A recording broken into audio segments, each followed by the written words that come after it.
Hey, good morning, everybody, and welcome to this presentation. And I certainly do appreciate the opportunity, sort of a home crowd, to be able to get up and talk a little bit about our story at A123 Systems. And I hope I can keep you awake at this time of day with a little bit about us. So today I'm going to talk about oil and our dependence on oil and the role that we feel that we're playing in helping get off of that.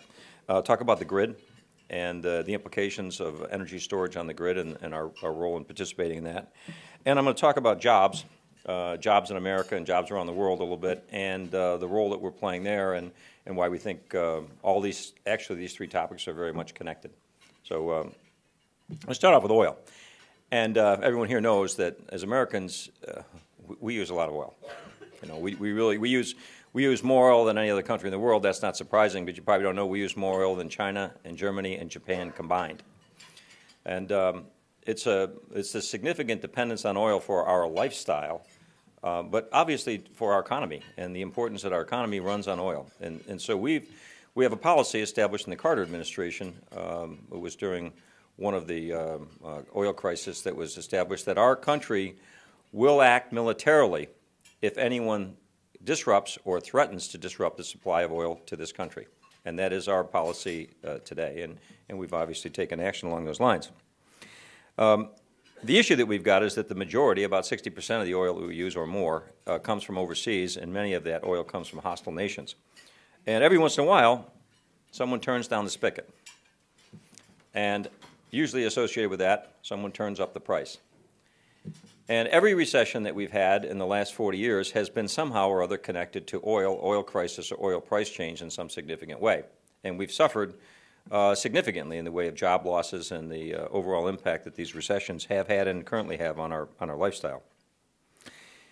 In 2008, we spent $388 billion of U.S. dollars going offshore to buy oil.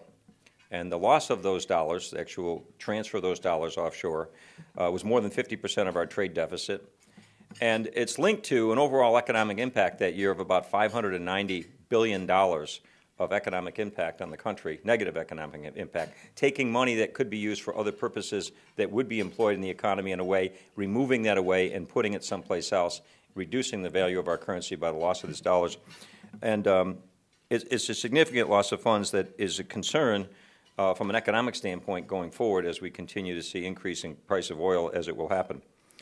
We have to add to that the environmental impact. We don't talk about that because it's a controversial issue. I mean, half the people in the room probably think there is no environmental impact, and the other half are very passionate about it. And so for most of us, when we talk about this in Washington these days, we kind of drop that one and let it settle because it's just too much challenging to try and say, is it worthwhile that we would as a nation spend money and time to try and solve the climate change? I personally think it's a significant issue, but it's a difficult issue in Washington. But the issue of national security is not a difficult issue. The issue of the cost of the war that we fight for oil is not a difficult issue to understand, and the loss of lives that we have as a result of that is not difficult to understand. And so today, even as much as Washington is mired in challenge and controversy, you will get common head nodding on either side of the aisle about the threat of national security that oil brings to us. So what are we doing? Well, we at A123 feel that we played a role and helping raise the awareness, if nothing else, that there are alternative solutions out there and that electrification can play a very significant role in getting us off of foreign oil. If I go back 5 years ago, and we started this company about 9 years ago, if I go back 5 years ago, we had PowerPoint slides that talked about batteries that could have significantly improved properties. Batteries that would last a lot longer, that could provide cycle life, that would work for 10 years in vehicles, that could provide the necessary power to drive vehicles. We didn't have the demonstration of that capability, but we had the fundamental documentation from the lab to say, hey, this could be done. And I went around, we went to Toyota, I went around the U.S., went to car companies and said, are you guys going to build some cars and we can put these batteries in it? People said, well, there's some Priuses out there, but the Prius is a bit of a joke. If you talk to the automotive industry, if you went to Daimler, BMW, GM, Ford, I did it. And they said that is not an economically viable product. That Toyota Prius is a marketing tool to give Toyota a green halo. And it's something that they can use to say they've got it, but frankly, if you went under the hood, the thing costs so much money, they'll never make money making that product. That was the official industry position 5 years ago. And the second position was, Why would you want to electrify cars? It's a silly thing to do. We can put diesels on here. We can get a 10% improvement in fuel mileage. And by the way, that's what we do. We make engines, we make transmissions, and that's what we're going to continue to do. So I'm saying right now, if you go back 5 years ago, there really was not a ready market. And when we talked at our board level and said, we've got a product that could really play a significant role in the electrification of vehicles, that we could do this, we had to look around and say, but who's going to use it? If there is no ready demand for it, how do you do this? So we went out and we took some Priuses and we built what we call Prius conversion modules. And we built hundreds of them and we put them in cars and we sold them to people who I would call the really first adopters who said, I want a green car. And they could plug it in and drive it, and you could drive 30 or 40 miles if you're cautious on it, 100 miles per gallon if you're cautious on it. Instead of getting 35 miles or 40 miles to a gallon, you could get 100. People that were really cautious, someone that would annoy you, got more, all right? But the point was, there was no vehicle with which to demonstrate this capability. There was no passion for this in the industry at that point in time. But we took this down to Washington and we sold them to congressmen and senators. Lamar Alexander of Tennessee is probably one of our greatest advocates. I mean, he's on the Republican side of things, and he said, this is amazing. We demonstrated that you can put this small suitcase-sized battery in a car, and you can change the transportation paradigm significantly. We took them to Detroit, and we showed people that this is available. Now, the Prius was running on nickel metal hydride batteries, which are the predecessor of very reliable technology, but the weight and power ratios of those batteries would be limiting in terms of being able to move forward to plug-in hybrids and move forward to electrification of vehicles. Very good for hybrids, though. And so what we did is we spent a lot of time convincing members of the auto industry that this technology was changing. And not only ours, frankly. I think it would be wrong to say that. We see many of the major Japanese and Korean companies where lithium-ion technology was commercialized in the 90s moving in the same pace. But I think in the U.S. that we had a significant impact on the way people saw this and got convinced that, in fact, this is the kind of thing that can be done. And we had EPA, we had DOE, we had representatives of the government coming in saying, can this really be done? Because if it can be done, we want to support it, we want to drive it because of the national security implications and the importance to our country. And legislation was adopted that would drive fuel standards up. It changed the mind of the car companies who said, how are we going to achieve 35, 45, 55 miles per gallon if we do not put electrification in? And the answer is, you can't. The car companies will tell you today, the industry will say, that they cannot achieve the standards that are being applied and going into the future on a broad basis across their fleet without electrification. And so now, 5 years later, what you'll see is virtually every car company, major car company in the world, I think all car companies in the world for sure, and many new ones, have designs or product developed or being launched or have been launched electrified vehicles in the hybrid area, in the plug-in hybrid area, or in the EV area. There will be ballpark 120 to 150 different models of electrified vehicles available in the next 2 years on a global basis. So there's been a significant change, and I think that we've had an impact on that. And I think what we're going to see is adoption of those vehicles and a gradual take-up pace that over time and a reduction in the cost of batteries that I think over the course of the next 10 years will make a significant impact on the utilization of oil. But how do you charge those? How do you charge those batteries, and what do we have available? You know, one of the reasons why people, we say electrification of vehicles is important is electricity is a diverse source, believe it or not, is a diverse source of energy. Why is that? Because the back end of the generation of electricity could be any of a number of different sources. It can be nuclear, it could be wind, it can be solar, it can be coal. There's a whole variety of sources. It can be biofuels. And at the central power station, you can actually generate electricity cleaner using this diverse set than you can in a vehicle. The pollution coming out of a vehicle from oil is worse than what comes off of our coal plants. A coal plant produces cleaner electricity, cleaner energy than does the car. So having that as an alternative and having the diversity is the strength of this particular technology. But it does depend on the grid. And we say, well, the infrastructure exists. Well, today we have a grid capacity, nighttime grid capacity, excess capacity, sufficient to power 80% of our passenger vehicles. So given the miles that we run, 80% of our vehicles could be converted into plug-in hybrids. You could drive the distances that we drive, and we could charge them at night without adding any additional capacity to the grid. That would reduce our foreign oil imports by 50%. Existing capacity in place could take care of that problem. But The grid is getting more energy from clean sources, from wind and solar. We see that ramping up. We see the Cape Wind project, and around the country we see more and more wind being applied, and we see that the costs of wind are coming down. We think that's going to be a significant source of energy for us in the future. But wind and solar are intermittent, and the grid doesn't like intermittency for a number of different reasons, not only consistency of supply, but the grid doesn't like the actual event when these things go down. And when they're doing a small amount, it's not a big deal. But if you put a lot of wind on, you put a lot of solar on, you're going to have more intermittency on the grid. What we've been doing is building battery systems that can be deployed on the grid to smooth the operation of the grid today. Now, the grid has such capabilities because we have unstable supply and we have unstable demand every single day. Power goes on and off. So what happens is the grid is constantly tuned by utilizing a variety of different devices, most typically a gas turbine peaker, they call it.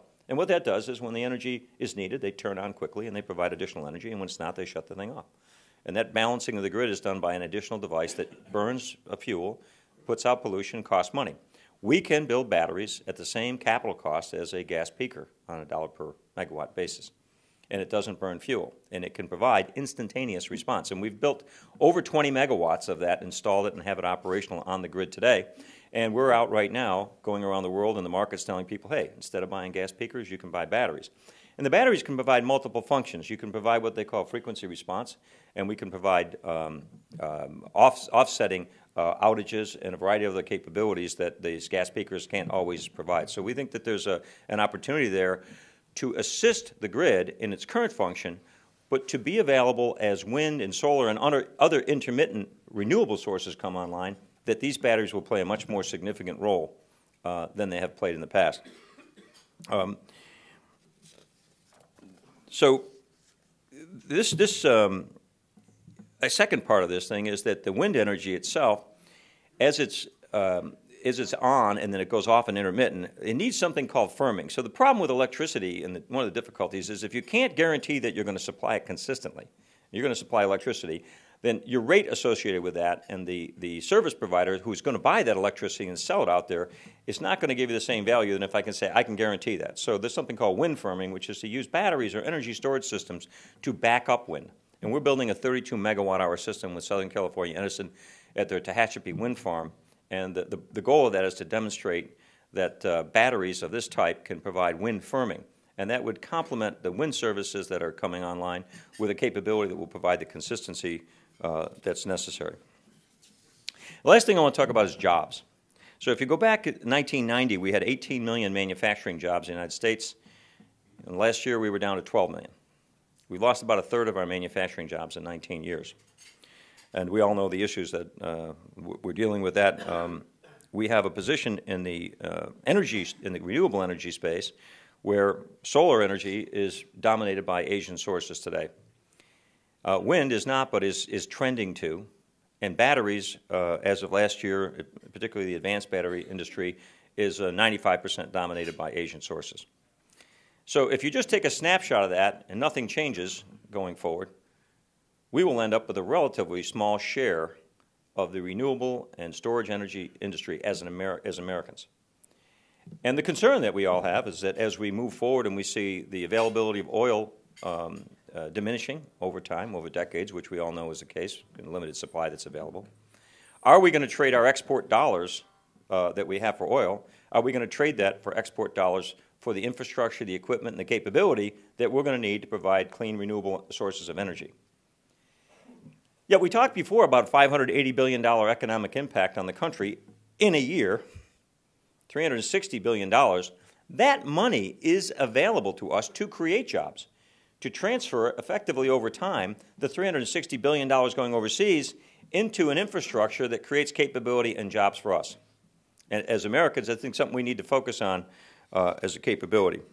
Now, we as A12 think we're a good example of a company that has taken U.S. innovation, a cooperation between university and company, a business, and commercialized the technology that plays in this particular space and some unique properties and capabilities.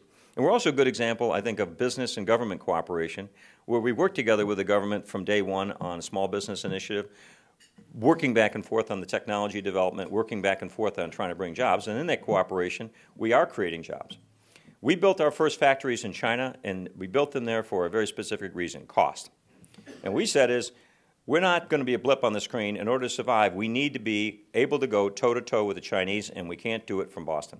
So we went to China, and we built our first powder making factory. We built a coating plant and a cell assembly plant. But when the opportunity came up to cooperate with the government and say, hey, can we build jobs here, we jumped to the front and said, that's what we'd like to do.